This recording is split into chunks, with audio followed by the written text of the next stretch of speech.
A lot of people love to check out the recipe section of our website, americasheartland.org. If you love to cook, you ought to check it out. Cooking shows are also more popular than ever before, and those shows are introducing people to new ingredients. That's providing an opportunity to producers right here in the Heartland. Food scientists at this North Dakota laboratory are testing recipes using flour made from pulse crops. More than 60 grain legumes make up the pulse crop family, including well-known staples like beans, lentils, and chickpeas. And those are crops that are gaining a lot of interest in the food world today, from the standpoint that they have a great balance of fiber, protein, and carbohydrates, a very good blend. Most of the breads and pastries we consume are made from wheat. The work here aims to develop other flour sources, not only as an additional crop option for farmers, but also because some people have trouble digesting the gluten proteins that give wheat flour its consistency. It looks like you're getting some cracking. Yeah, we incorporate the roasted dry pea flour inside the wheat tortillas, and that is to enhance the nutritional value of the tortilla products. By adding this, it will significantly enhance the protein content, also fiber. North Dakota leads the nation in the production of the beans, peas, and legumes that make up the pulse crop category. North Dakota State University even holds a Pulse Seed Day to provide crop information to farmers.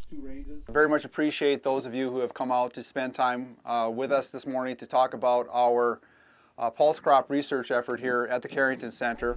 Pulse seed crops are useful in crop rotation because they not only return a good deal of nitrogen to the soil, they also provide breaks in the disease cycles that can affect other grain crops, as well as oilseed crops like soybeans. When you say you hope the farmers take away information that they can put into effect this season, give me some examples of what you might want to see.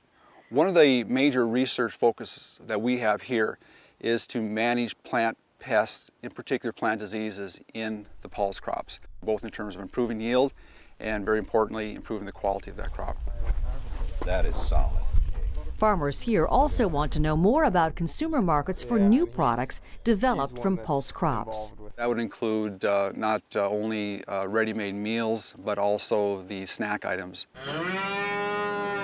New consumer products are only one area of opportunity. Livestock feed is another. And we found that the quality of the meat that resulted from beef that were fed peas was improved. It was more tender, and it also tasted better. So someday we can look forward to seeing a sign at the beef counter saying pea-fed beef? Exactly. Actually, that terminology, pea-fed beef, is something that I believe is a label, is a reference that we are fostering and working in conjunction with the Northern Pulse Growers on, yes.